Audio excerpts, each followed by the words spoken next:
So I spent 40 years predicting market crashes for millionaires.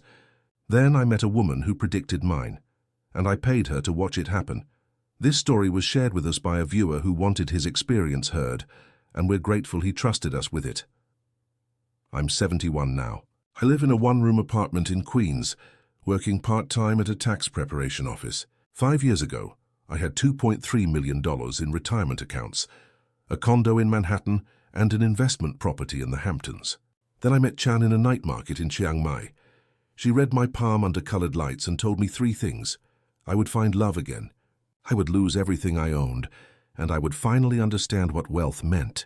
I laughed at the second part. I married her 4 months later. She was right about all 3. If stories like this make you think twice about the life you're building, hit like, comment below, and tell us where you're watching from. I made my last big trade on a Thursday in March. 2019 tech stocks, perfect timing, cleared $340,000 in profit. I was 66 years old. I celebrated alone in my condo with a scotch I couldn't taste. That was the moment I realized I'd won a game I didn't want to play anymore. I'd spent 4 decades on Wall Street, survived 2 divorces, built a portfolio that impressed everyone and meant nothing. My ex-wives had moved on. My colleagues were strangers with business cards. I had money and nobody to spend it on. That weekend, I booked a one-way ticket to Thailand. Not a vacation, an escape. I told my assistant I'd be gone 2 months. I stayed 8. Chiang Mai wasn't what I expected. No wild parties or bars full of desperate men. Just mountains, temples, quiet streets where nobody knew my name or cared about my portfolio. I rented a small house near the old city. Walked every morning. Ate street food. For the first time in years, I felt light. Then, one evening in November, I wandered into the Saturday night market. That's where I saw her.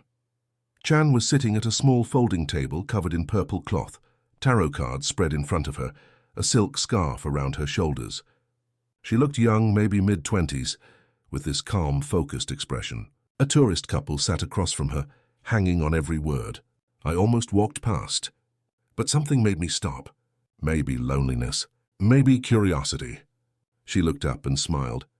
"You want to know your future?" Her English was soft but clear. I sat down.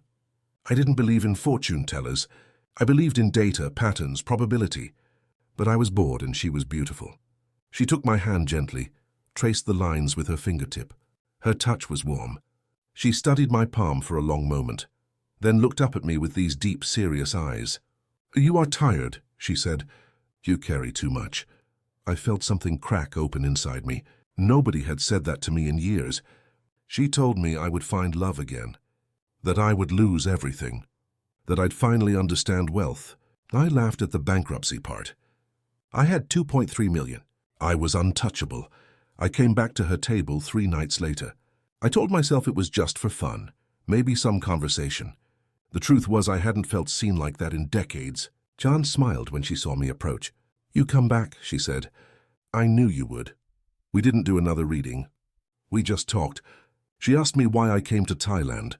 I told her the short version. Retirement, boredom, escape. She nodded like she understood. "Many Farang come here to forget," she said. "But forgetting is not healing." I asked about her life. She'd grown up poor in a village northeast of Chiang Mai. Her grandmother taught her to read cards and palms. When her parents couldn't afford her schooling, she moved to the city and started working the night markets. Tourists loved the mysticism. She made enough to send money home every month. "I see people's fears," she said quietly. "Everyone is afraid of same thing. Being alone, being nothing." She looked at me when she said it. I felt exposed. Over the next 2 weeks, I came back almost every night. We'd talk after she finished with customers. She'd tell me about her family. Her sick mother, her younger brother, who wanted to be a teacher. I told her about New York, my empty condo, my marriages that died from neglect. We laughed. We sat in comfortable silences. One night, she reached across the table and touched my hand. "You are a good man, Cliff," she said. "You just forget how to be happy." I felt something I hadn't felt in years. Hope, not the market kind, the human kind. By December, we were spending whole days together. I'd pick her up in the mornings. We'd visit temples, eat at street stalls, walk along the river. She showed me her Thailand, the real one, not the postcard version. I started thinking about staying longer, maybe permanently. One evening, as we sat by the Ping River watching the sunset, she leaned her head on my shoulder. "I feel safe with you," she whispered. I wrapped my arm around her. I was 70 years old. She was 26. I knew what people would think, but for the first time in my life, I didn't care. I kissed her forehead. "I feel alive with you," I said. It was the truth. 2 weeks later, I asked her to marry me. She cried and said yes. We got married in a small ceremony at a temple outside Chiang Mai.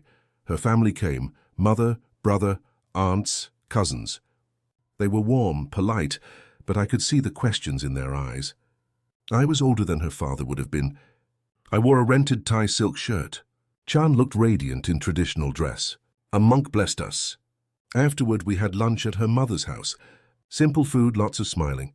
Her brother, Somkit, spoke decent English. He pulled me aside during the meal. "You take care of my sister," he said. It wasn't a question. "I will," I promised. He nodded slowly. "She has gift," he said. "She see things. But gift is heavy. You understand?" I didn't, but I said yes anyway. Later that evening, back at the hotel, Chan sat on the edge of the bed, looking distant. "What's wrong?" I asked. She looked up at me with worried eyes. "I did reading for myself last night," she said quietly. "What did you see?" She hesitated. "I see you lose money. I see you very angry. I see me alone." My stomach tightened. "Chan, those are just cards." "They don't—" "No," she interrupted. "I see true. My grandmother teach me. When I read for myself, I always write." I sat beside her and took her hand. "Listen to me. I've been managing money for 40 years. I know what I'm doing. Nothing's going to happen to us." She didn't look convinced. "Maybe we move slow," she said. "Maybe you keep money separate, safe." I should have listened. God, I should have listened. But I was drunk on love, on purpose, on feeling needed again. "I'm not afraid," I said. "We're in this together." She nodded, but the worry never left her face. That night I held her close and promised her the world. I meant it. I didn't realize she'd already seen how it would end. Looking back now, I wonder if that's why she stayed. Not because she wanted to hurt me, but because she'd seen it was inevitable, and she was trying to soften the blow. Some fortunes you can't outrun. You can only watch them arrive. The first few months of marriage felt like a dream I didn't want to wake from. I extended my visa, then applied for a retirement visa. We moved into a larger apartment near the university. 2 bedrooms, balcony with a view of the mountains. I paid a year up front in cash. Chan quit working the night market. I didn't ask her to, she just stopped going. "I want to focus on being wife," she said one morning, "and maybe learn to cook Farang food for you." I loved her for trying, but I also noticed small changes. She started asking questions about my finances. How much did I have? Where was it invested? Could I access it from Thailand? I answered honestly. I had nothing to hide. She seemed relieved. "I just want to make sure we are safe," she said. "My family, they always struggle with money. I don't want that life again." I understood. I started sending money to her mother every month, $500. It wasn't much for me, but it was a fortune for them. Her brother's teacher training was expensive. I covered it. Her mother needed dental work. I paid for it. I felt good, useful, like my money finally had meaning. Then Chan suggested I move more funds to Thailand. "Why keep money in America?" she said. "You live here now. It's easier if we have it close."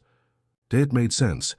I opened a Thai bank account and transferred $200,000, then another $150,000. I kept the bulk, about $1.8 million, in U.S. accounts. But having local money felt practical, smart even. By June, we'd fallen into a comfortable rhythm. Chan managed the apartment. I explored investment opportunities in Chiang Mai. Real estate was booming. I met with developers, looked at condo projects. Everyone wanted foreign investment. One evening, Chan came home excited. "My cousin, he has business idea," she said. "Coffee shop and gallery.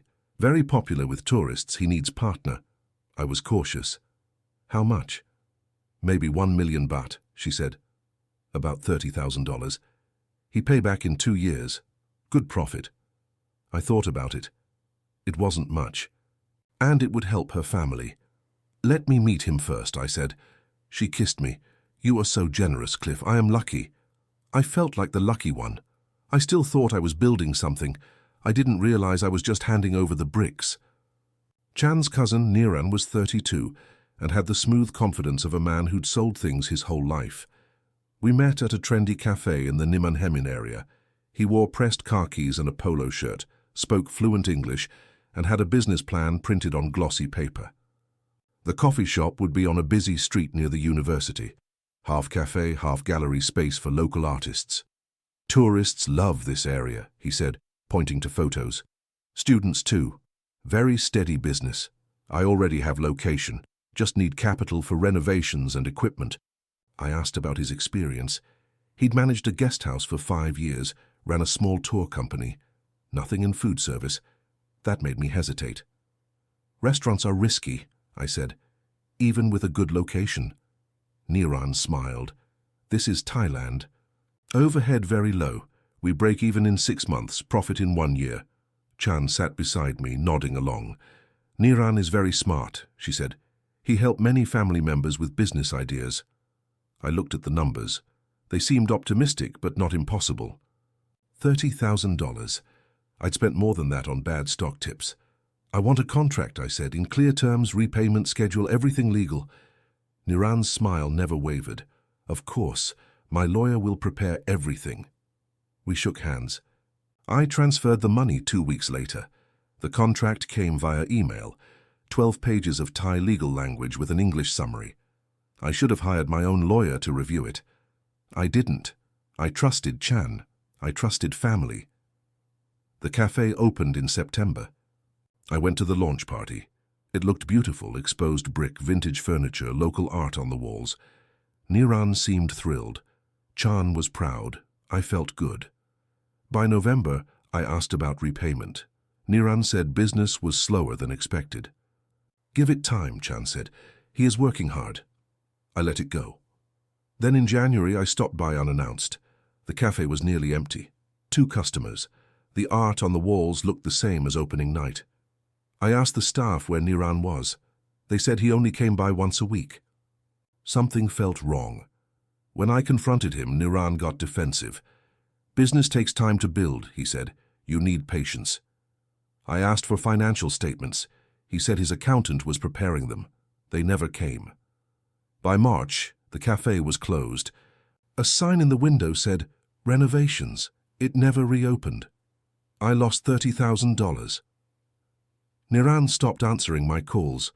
When I asked Chan to help, she got quiet. "He is family," she said. "I cannot push too hard." I felt the first crack in my trust. But I told myself it was just bad luck. I still believed we were in this together. In May, I woke up one morning to find Chan sitting on the balcony with her tarot cards spread in front of her. She was staring at them with an expression I'd never seen before. Pale, tense, almost frightened. "What's wrong?" I asked. She looked up at me, eyes wet. "I did reading for us," she said quietly. I sat down beside her. "And?" "It is very bad, Cliff." She pointed to the cards, the tower, the 10 of swords, the devil. I didn't know tarot, but even I could tell these weren't good signs. "What do they mean?" I asked. She took a shaky breath. "They mean destruction, loss. You will lose everything, and I will be the reason." My chest tightened. "Chan, those are just cards. They don't—" "No," she said firmly. "I told you before. When I read for real, I am never wrong. My grandmother, she saw her own death in cards. She told me 1 month before. She was right." I didn't know what to say. Part of me wanted to dismiss it as superstition, but she looked genuinely terrified. "Then we'll be careful," I said. "We'll make smart choices. We control our future." She shook her head slowly. "I see more family asking for money. I see big investment you will make. I see everything fall, and I see you hate me at the end." I pulled her close. "I could never hate you." "You will," she whispered. "I see it." I tried to reassure her, told her we'd be cautious, that I wouldn't make any big investments without serious research. She nodded, but I could tell she didn't believe me. That afternoon, her brother called. Their mother needed surgery, gallbladder. It would cost 180,000 baht, about $5,000. I didn't hesitate. I sent the money. Then her aunt needed help with a land payment, $3,000. A week later, another cousin, different from Niran, needed money for a medical emergency. 2,000. I kept saying yes. I told myself it was family. That's what you do. But each time I transferred money, I'd see Chan watching me with that same haunted look. Like she was watching a prophecy unfold. "You should stop," she said one night. "You should keep your money safe." "They're your family," I said. "Our family." She turned away. "I know what is coming," she said quietly. "I just cannot stop it." I should have listened. I should have pulled back. But I was too proud, too convinced I could prove her wrong.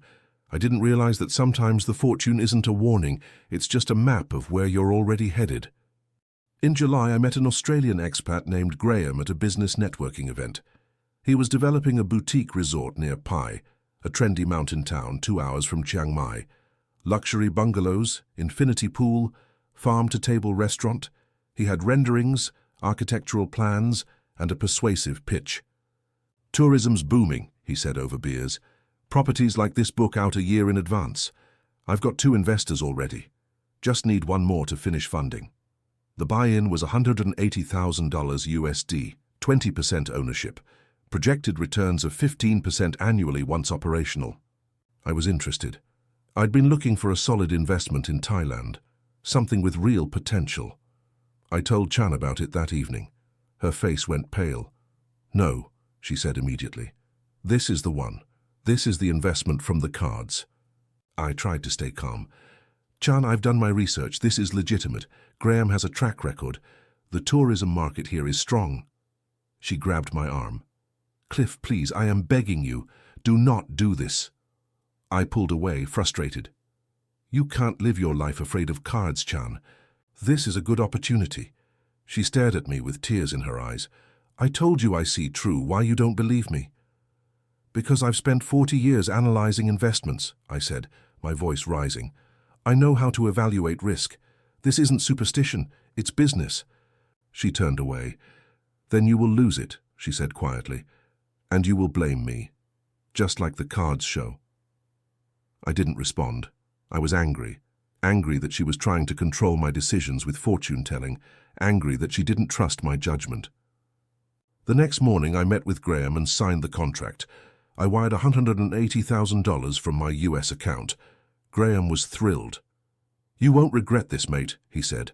Chan didn't speak to me for 3 days. When she finally did, her voice was hollow. "It is done now," she said. "Nothing can change it." Construction was supposed to start in September. By October, Graham said there were permit delays. By December, he stopped answering emails. I flew to Pai in January to see the property myself. The land was there, but it was raw, undeveloped, with no sign of construction. I asked around.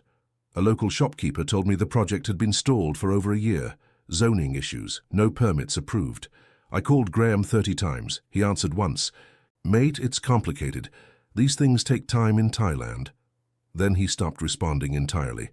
I hired a lawyer in Bangkok. It took 4 months to get a clear picture. The project was abandoned. Graham had collected money from multiple investors and disappeared. The lawyer said I could sue, but it would take years and cost more than I'd lost. I'd been scammed. $180,000 gone. Chan never said, "I told you so." She just looked at me with sad, knowing eyes. That was worse. After I lost the resort money, something shifted in me. I became obsessed with tracking every baht, every dollar. I started reviewing all the money I'd given Chan's family, the monthly payments to her mother, her brother's education, the cafe, the medical emergencies. I added it up. Over 18 months, I'd given away nearly $90,000 to her family, plus the $180,000 resort scam. I'd burned through $250,000. My retirement account in the US was down to $1.6 million, still substantial, but shrinking fast. And I was spending $4,000 a month just on living expenses in Chiang Mai. I started asking Chan questions, hard questions. Did Niran ever intend to pay me back? She looked away. I don't know. Was your mother's surgery real? Yes, she said, defensive. You think I lie about my mother? I don't know what to think anymore, I said. The warmth between us was gone.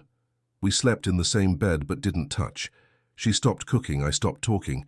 One night I came home and found her crying at the kitchen table, cards spread in front of her again. What now? I asked, exhausted. She looked up at me with red eyes. I see the end, she said. What end? Of us? Of your money? Of everything? I laughed bitterly.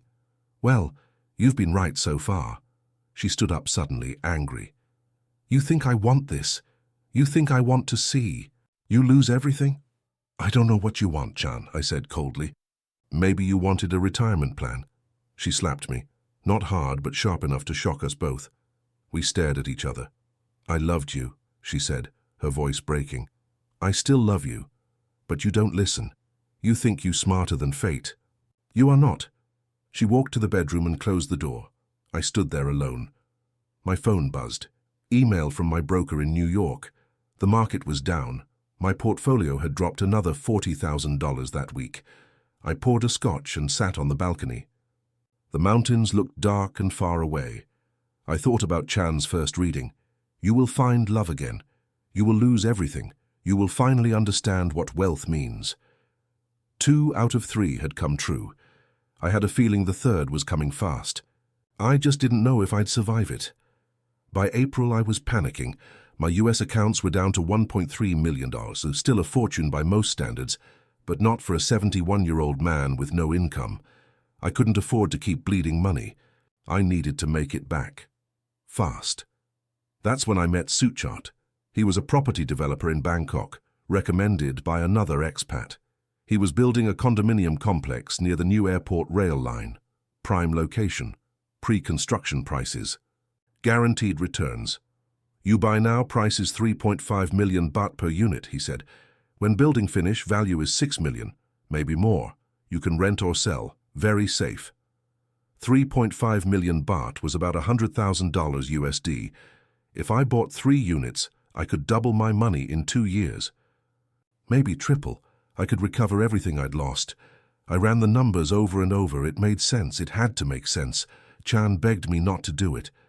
Cliff, please, she said. You are desperate. Desperate people make bad choices. I'm not desperate, I lied. I'm strategic. You are trying to beat the cards, she said. You cannot beat fate. Watch me, I said. I wired $300,000 to Suchart's company account. I bought 3 units. Suchart sent me contracts, floor plans, photos of the construction site. Everything looked legitimate.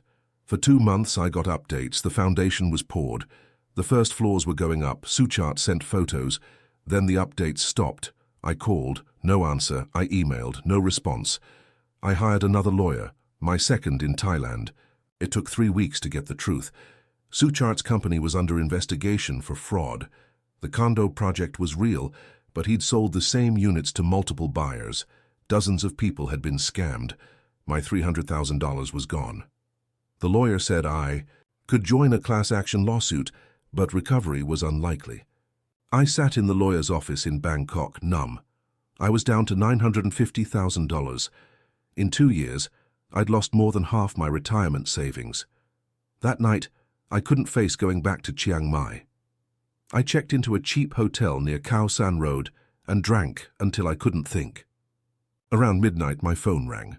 It was Chan. Where are you? She asked quietly. Bangkok. You lost the money. It wasn't a question. Yes. She was silent for a long moment. Then, come home, Cliff. Please. I don't have a home, I said. I don't have anything.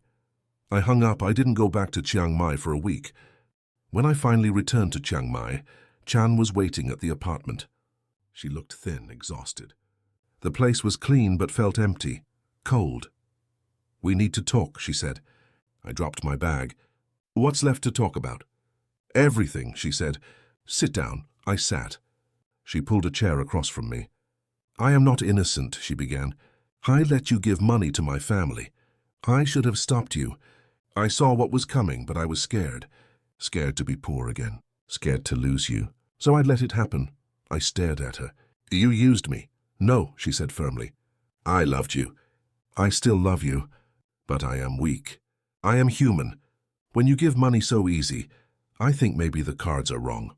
Maybe we can be happy and safe. But cards are never wrong. I felt rage rising in my chest. So you knew I'd lose everything and you just watched? I tried to warn you, she said, her voice breaking. Every time. I begged you not to invest. You did not listen. You were so sure you know better. She was right. I knew she was right, but I couldn't admit it. You should have tried harder, I said coldly. She nodded slowly, tears streaming down her face. Maybe, or maybe I should never marry you. Maybe I am the bad luck. The cards show I am the reason you lose everything. Maybe they're right. She stood up and walked to the bedroom. When she came back, she had a small bag packed. What are you doing? I asked. I am leaving, she said quietly. You need to start over. You need to fix your life. And I am the problem. No, she interrupted. You hate me now. Maybe you don't say it, but I see it in your eyes. Every time you look at me, you see your money gone. I cannot live like that. She walked to the door. I wanted to stop her. Part of me wanted to grab her and apologize and beg her to stay. But another part, the bitter, broken part, wanted her gone. Where will you go? I asked. Back to my family, she said. I will work again. I will survive. I always survive. She opened the door, then turned back. I am sorry, Cliff. I am sorry I could not save you. I am sorry I was not stronger. Then she left. I sat there for hours staring at the empty apartment. Everything she'd brought was gone. The smell of her perfume, the little Buddha statue she kept by the window, the plants she watered every morning. All of it. I was alone again, exactly where I'd started. Except now I was broke. And broken. After Chan left, I stopped pretending I was okay. I spent days in bed. Didn't shave. Barely ate. I'd wake up at 2 a.m. and check my bank accounts on my phone, hoping the numbers would somehow be different. They never were. Signed $20,000 left. It sounds like a lot, but I was 71 years old. I'd burned through $1.4 million in 2 years. At this rate, I'd be broke in 5 years. Maybe less. I started having panic attacks. My chest would tighten. I couldn't breathe. I'd sit on the bathroom floor gasping, thinking this was it. Heart attack, death, alone in Thailand. I contacted my broker in New York. Told him I needed to be more conservative. Move everything into bonds and dividends. He asked if everything was okay. I lied and said yes. The truth was I couldn't afford to lose another dollar. My visa was expiring.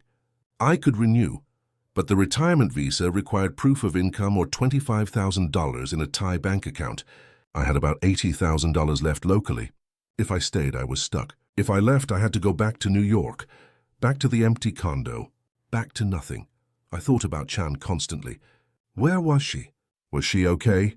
Did she ever think about me? One night I got drunk and called her. She answered on the 4th ring. Hello? It's me, I said. Silence. Then, are you okay, Cliff? No, I admitted. I'm not okay. Where are you? Still in Chiang Mai. I don't know what to do. She sighed softly. You need to go home. Back to America. Start again. I don't have a home, I said. Thailand was supposed to be home. Thailand was escape, she said gently. But you cannot run from yourself. You need to face what you are. Who you are. I don't know who that is anymore, I whispered. You will learn, she said. You are strong. Stronger than you think. We talked for an hour. She told me she was back working the night market. Sending money to her family again. Living with her mother. Do you hate me? I asked. No, she said. I never hate you. I just sad. For both of us. When we hung up, I felt something shift. Not hope, not peace. Just clarity. It was time to leave. I left Thailand in September, 2.5 years after I'd arrived. I sold what little furniture I had, packed 2 suitcases and booked a one-way flight to New York. My condo in Manhattan was exactly as I'd left it. Dusty. Cold. A museum of my old life. I stood in the doorway and felt nothing. I'd spent $1.4 million chasing something I couldn't name. Love, purpose, escape. and I'd come back with none of it. But I wasn't broke, not yet. I still had $880,000. I could live modestly. Carefully, I started seeing a therapist, a woman in her 50s who specialized in late-life transitions. I told her everything. The marriages, the loneliness, Thailand, Chan, the money. You weren't scammed, she said one session. At least not in the way you think. You made choices, desperate choices. You were trying to buy meaning. I know, I said. So what do I do now? You build a life that doesn't require purchasing, she said. You find meaning in what you do, not what you spend. It sounded simple. It wasn't. I left Thailand in September, 2.5 years after I'd arrived. I sold what little furniture I had, packed 2 suitcases and booked a one-way flight to New York. My condo in Manhattan was exactly as I'd left it. Dusty, cold, a museum of my old life. I stood in the doorway and felt nothing. I'd spent $1.4 million chasing something I couldn't name. Love, purpose, escape, and I'd come back with none of it. But I wasn't broke, not yet. I still had $880,000. I could live modestly. Carefully, I started seeing a therapist, a woman in her 50s who specialized in late-life transitions. I told her everything. The marriages, the loneliness, Thailand, Chan, the money. You weren't scammed, she said one session. At least not in the way you think. You made choices, desperate choices. You were trying to buy meaning. I know, I said. So what do I do now? You build a life that doesn't require purchasing, she said. You find meaning in what you do, not what you spend. It sounded simple. It wasn't. I started volunteering at a financial literacy non-profit in Queens, teaching low-income families how to budget, save, invest. It was humbling. I'd lost a fortune, but I still knew how money worked. I could help people avoid my mistakes. I also started writing. Nothing fancy. Just a blog about my experience. I called it The Expensive Education of a Foolish Man. I wrote about Thailand, about Chan, about the investments, the desperation, the loss. To my surprise, people read it. Other expats, retirees, men who'd made similar mistakes. They commented, shared their stories. Some thanked me for being honest. One message stood out. It was from a 63-year-old man in Australia. I was about to move to the Philippines and invest in a beach resort. After reading your story, I'm rethinking everything. You probably just saved me $200,000, thank you. That message made me feel something I hadn't felt in years. Useful, not because of my money, because of my failure. I'd become the cautionary tale I never wanted to be. But maybe that was my purpose now. I thought about Chan, wondered if she'd ever read my blog, if she'd recognize herself in the stories, if she'd know I didn't hate her. I never hated her. I just hated what I'd become. In December, I got an unexpected email. It was from Chan. The subject line said, "I read your words." My heart stopped. I opened it slowly. "Dear Cliff, I found your blog. My friend in Chiang Mai sent me the link. She said, 'This man write about you.' At first, I'm angry. I think you make me look bad, but then I read everything. You are honest. You do not blame only me. You blame yourself too. That take courage. I want to tell you something I never tell you before. The night before I meet you, I did reading for myself. The cards told me I would meet a man who is lost, that I would love him, that I would hurt him without meaning to, and that he would teach me something important about fate. I thought maybe I could change it. I thought maybe if I warn you, if I love you enough, the cards would be wrong. But cards are never wrong. They just show what is already written. I did not steal from you, Cliff, but I also did not save you. I was too weak, too scared of being poor. I let you give and give because it felt safe. I am sorry for that. But I want you to know you did find love. Real love. I loved you with my whole heart. Maybe that love hurt you. Maybe it broke you. But it was real. And you did lose everything. Not just money. You lost your pride, your control, your belief that you can predict everything. That was the bankruptcy the cards saw. Not just dollars, your whole self. But now you understand wealth. I see it in your writing. You understand wealth is not money in bank. Wealth is having purpose, helping people, being honest, being useful. You are richer now than when we met, even with less money. The cards were right about everything, even the part where you would not hate me. I read your blog. You do not hate me. That make me cry. I hope you find peace, Cliff. I hope you find the life you were always supposed to live. I am sorry I was part of the painful path.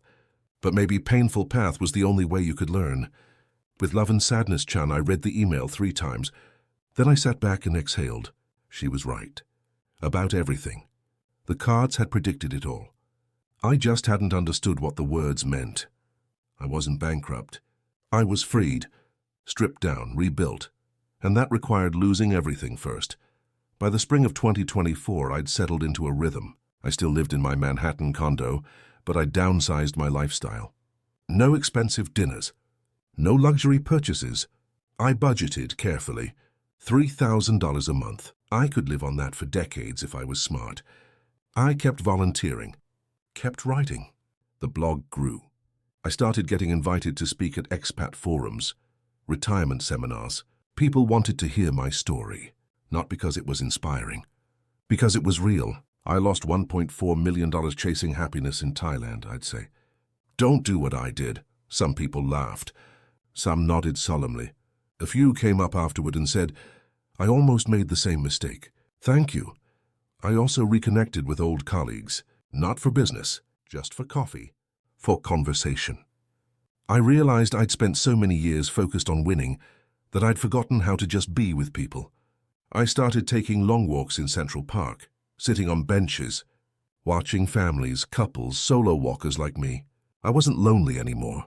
I was just alone. And that was okay. One evening I got a package in the mail. No return address. Inside was a small wooden box, and inside that a handwritten note. For the man who finally learned to see. See, I opened the box. Inside was a tarot card. The Fool. In tarot, the fool isn't stupid. He's the beginning of the journey. The one who steps off the cliff in faith, not knowing where he'll land. I smiled. Chan had sent me a message. Not a goodbye. A reminder. I was still on the journey. I put the card on my desk, next to my laptop.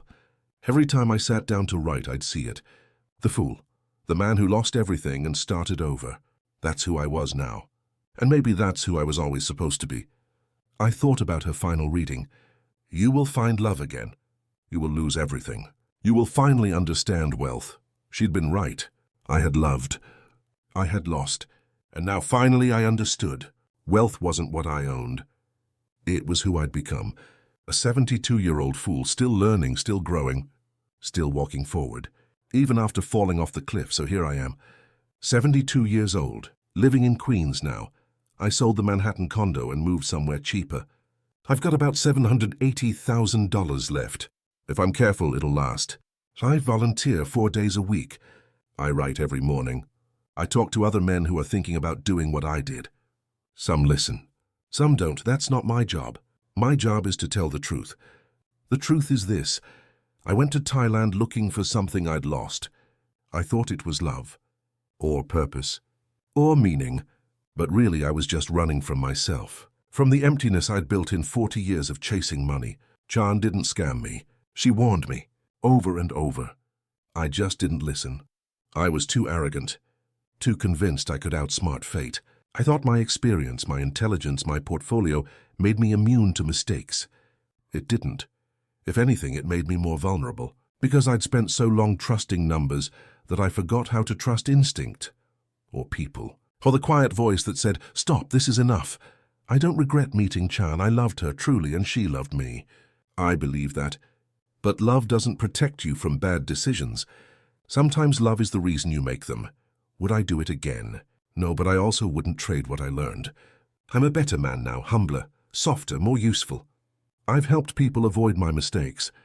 I've rebuilt a life that doesn't require millions to feel meaningful. That's worth something. I think about Chan sometimes. Wonder if she's still reading cards in the night market. If she ever thinks about me. If she's found peace.